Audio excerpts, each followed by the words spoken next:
ජීවිතේ මිනිස්සෙට දැනෙන්න පුළුවන් හොඳම හැඟීම් වලින් එකක් තමයි Taman වෙනුවෙන් කෙනෙක් ඉන්නවා කියන එක. තත්වයේ මොන විදිහට වෙනස් වුණත් මම ඔයා එක්ක ඉන්නවා කියලා කියන්න පුළුවන් මිනිස්සෙක් හැමෝටම ලැබෙන්නේ නැහැ. මට හම්බෙන් ඔයාව මුණ ගැහෙද්දී මම හිතුවේ නෑ ඔයා එහෙම කෙනෙක් වෙන්නේ නැති කියලා.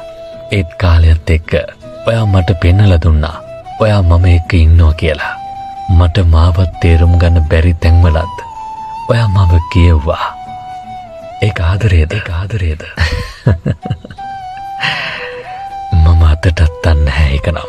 ආදරේට නිර්වචන හොයන්න බැරි තැනක මේ හැම දෙයක්ම ආදරය කියලා නම් කරන එක අසාධාරණ නැති. ඒත් මම ආසයි මේ ආදරය කියලා හිත නැහැ.